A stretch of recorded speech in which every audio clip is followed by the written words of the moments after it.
सबसे पहले तो आप मेरे को कमेंट बॉक्स में कमेंट करके बताना कि आपने कौन सा फॉर्म अप्लाई कर रखा है और कितने दिन हो गए हैं। अभी भी जब आप स्टेटस देखते हो तो आपका जो क्लेम स्टेटस है वो अंडर प्रोसेस आ रहा है।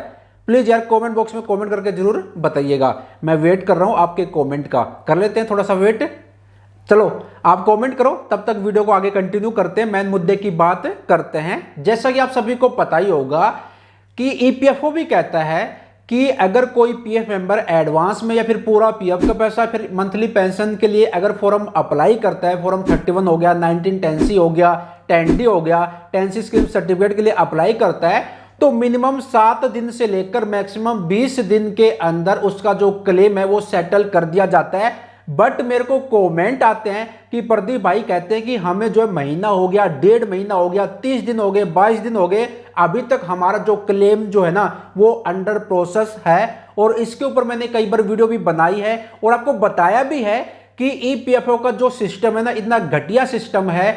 ईपीएफओ को अपने सिस्टम पर ध्यान देना चाहिए, ईपीएफओ को अपने सिस्टम को और अच्छा उस पर काम करने की जरूरत है। ईपीएफओ के घटिया सिस्टम की वजह से खामियाजा किन को भुगतना पड़ रहा है?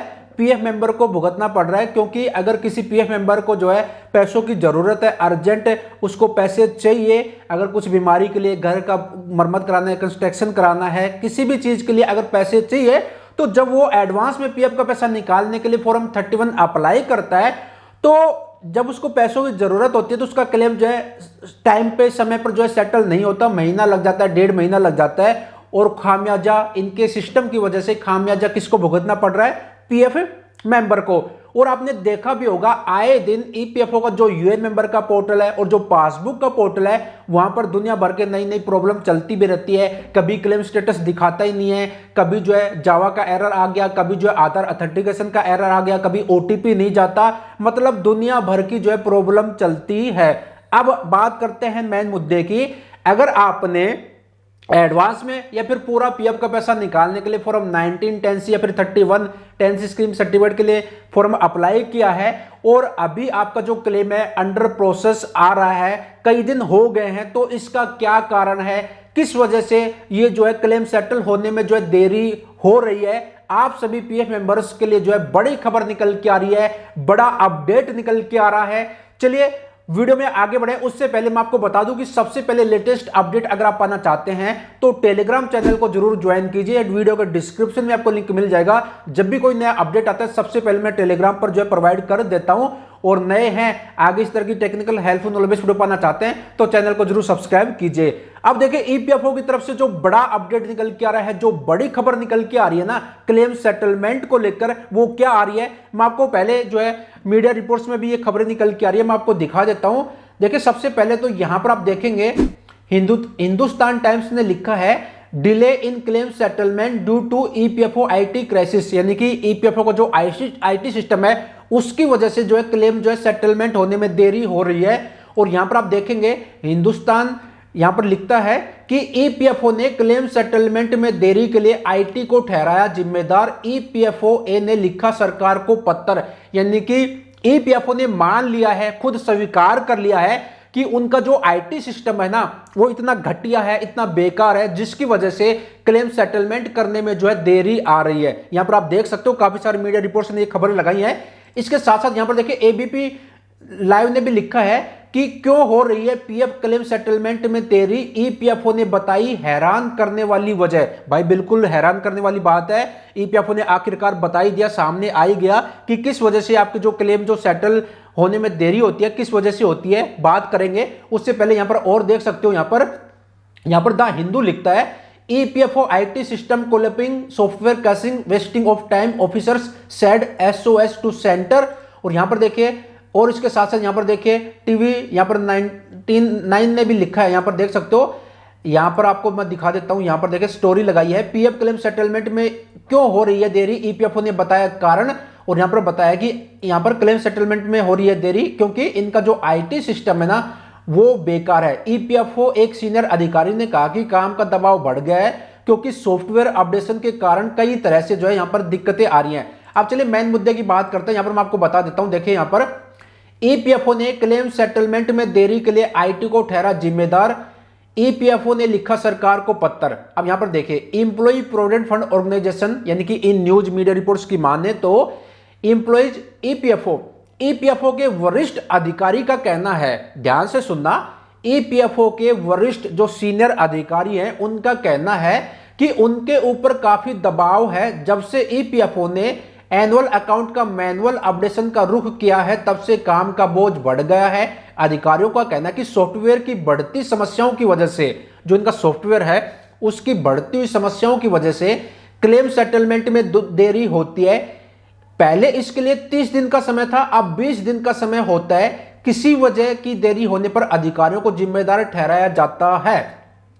पूरे मसले की असली जड़, ध्यान से सुनना, पूरे मसले की असली जड़ ईपीएफओ के आईटी सिस्टम को माना जा रहा है। मैं पहले भी बताता आया हूं, पहले भी आपको कहता आया हूं कि ईपीएफओ का जो आईटी सिस्टम है वो अच्छा नहीं है, बेकार है। उसी की वजह से जो है पीएफ मेंबर्स को दिक्कत आती है, अधिकारी जो क्लेम सेटलमेंट नहीं कर पाते समय पर और नए नए आपको एरर देखने को मिलते हैं।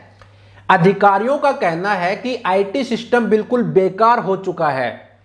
मौजूदा व्यवस्था की वजह से अधिकारियों पर दबाव बढ़ा है और ईपीएफओ ने लेटर भी लिखा है सरकार को। देखिए, 1 नवंबर को ईपीएफओ का 71वां स्थापना दिवस है। उससे पहले employees provident fund officers association, EPFO की जो एसोसिएशन है, उन्होंने जो है सरकार को एक लेटर लिखा है, एक पत्र लिखा है जिसमें कहा गया है कि परफॉर्मेंस रिव्यू के लिए क्लेम रिजेक्शन रेशियो के महत्वपूर्ण पैरामीटर है।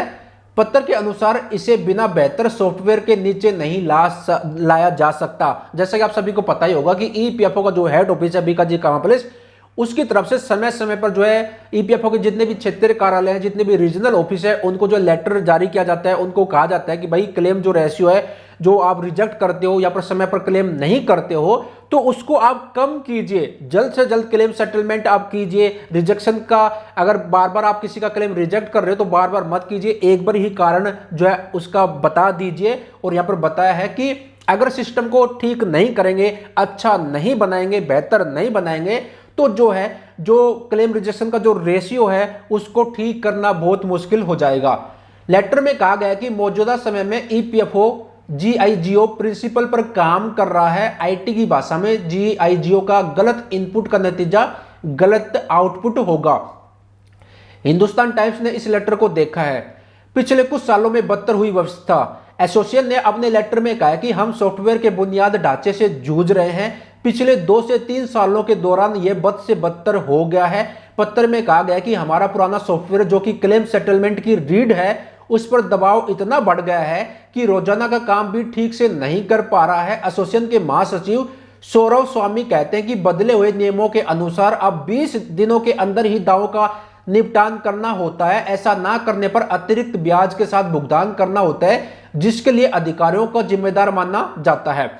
20 दिन के अंदर करना होता है भुगतान। लेटर में कहा गया है कि कानूनी स्पष्ट तौर पर कहता है कि सभी प्रकार के पूर्ण दावों का निपटारा किया जाएगा और लाभार्थी को 20 दिन के अंदर भुगतान किया जाएगा। परफॉर्मेंस मैट्रिक्स के रूप में अपूर्ण दावों की निगरानी करना योजनाओं के प्रावधानों के विरुद्ध है, लेकिन फिर भी इनवैलिड क्लेम के रिजेक्शन के लिए अधिकारियों का टारगेट किया जा रहा है। भाई देख सकते हो यहां पर भी कर्मचारी भविष्य निधि संगठन ने पीएफ क्लेम सेटलमेंट में देरी होने के पीछे चौंकाने वाली वजह बताई है। ईपीएफओ के तहत 27.7 करोड़ से अधिक खाते हैं। और यहां पर आप देखेंगे नीचे की तरफ आएंगे तो यहां पर जो है सरकार को लेटर लिखा गया है और यहां पर सॉफ्टवेयर की समस्या से जूझ रहा है ईपीएफओ। तो यहां देखिए हम जो है अधिकारियों को जो है ना दोष देते हैं। ईपीएफओ के जो अधिकारी हैं, जो इंचार्ज है, जो भी इनके एम्प्लॉय है, उनको हम दोष देते हैं।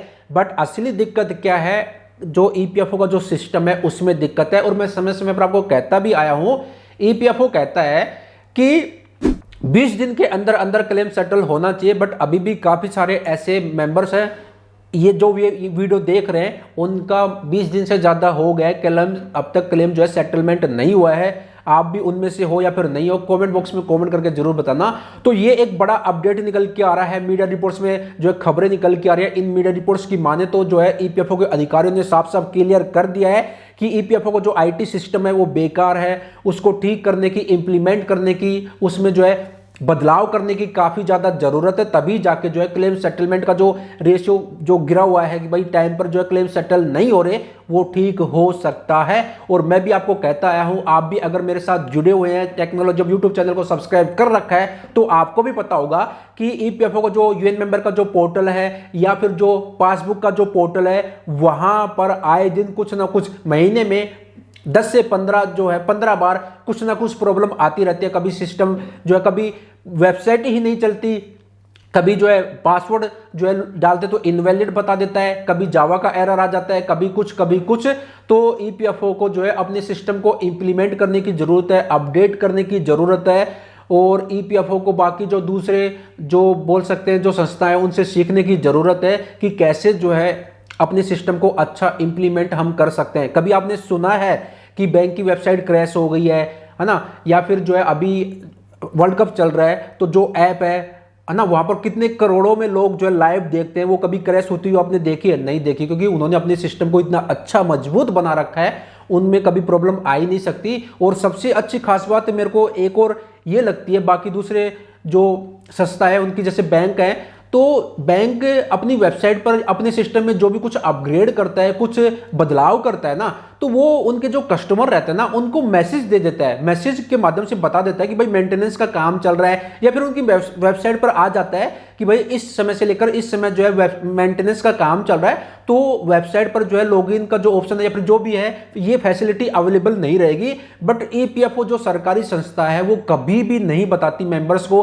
कभी भी वेबसाइट पर देखा नहीं है कि जब भी कोई प्रॉब्लम आए, जब भी कोई टेक्निकल इशू आए, फॉल्ट आए, तो बताए, एक मैसेज ड्रॉप कर दे या फिर वेबसाइट पर मैसेज फ्लैश हो जाए कि भाई अभी प्रॉब्लम चल रही है, कब तक ठीक हो जाएगी। ईपीएफओ कभी नहीं बताता, कभी जो है 12-6 महीने में 1-2 बार बता देता होगा कि भाई कुछ टेक्निकल इश्यू की वजह से पासबुक की वेबसाइट नहीं चल रही है, जल्द जो है अवेलेबल हो जाएगी। बट टाइम तो तब भी नहीं बताते कि इतना समय लगेगा, इतना टाइम लगेगा। तो भाई सरकारी संस्था है, कुछ भी नहीं कह सकते। बट हो सकता है कि अभी जो मीडिया रिपोर्ट्स में ये खबरें निकल के आई हैं, इसकी वजह से सरकार को जो लेटर लिखा गया है, सरकार इस पर काम करे। और जल्द ही हम तो यही प्रार्थना करेंगे, यही जो है रिक्वेस्ट करेंगे सरकार से भी कि ईपीएफओ का जो सिस्टम है, जो आईटी सिस्टम है, उसको ठीक करने की कोशिश कीजिए, जिससे कि पीएफ मेंबर्स परेशान ना हो और उनका जो क्लेम है, जो ईपीएफओ अपने विजन में कहता है कि 7 से 20 दिन में जो है क्लेम सेटलमेंट कर दिया जाएगा, उसी टाइम फ्रेम में जो है क्लेम सेटल हो जाए। बाकी आपकी क्या राय है, क्या फीडबैक है, कमेंट बॉक्स में कमेंट करके जरूर बताना। जो मैंने बातें बताई हैं, जो मीडिया रिपोर्ट्स में खबरें निकल के आ रही हैं, वो सही है या फिर गलत है, क्योंकि आपकी राय कुछ अलग हो सकती है, मेरी कुछ अलग हो सकती है। बाकी मीडिया रिपोर्ट्स में यही खबरें आ रही है, मीडिया रिपोर्ट्स के आधार पर मैंने जानकारी दी है। बाकी अगर आपको जो है और इस तरह के रेगुलर अपडेट सबसे पहले PF, EPF, ESI technical helpful knowledge based video पाना चाहते हैं, तो चैनल को सब्सक्राइब कर लेना है। आगे आपको जो है जो भी कोई नया अपडेट आएगा ईपीएफओ की तरफ से, सारे अपडेट आपको जो है मिलेंगे इस चैनल पर। और हमने टेलीग्राम पर भी चैनल बना लिया है, अभी तक टेलीग्राम चैनल को ज्वाइन नहीं किया तो ज्वाइन कर लीजिए, वीडियो के डिस्क्रिप्शन में आपको लिंक मिल जाएगा। आज की वीडियो में इतना ही था, आपके कमेंट का इंतजार रहेगा। अपनी राय, अपना फीडबैक कमेंट बॉक्स में कमेंट करके जरूर बताइएगा। मिलते हैं जल्द एक और नई जानकारी के साथ, अपना ख्याल रखिएगा, बाय बाय, टेक केयर।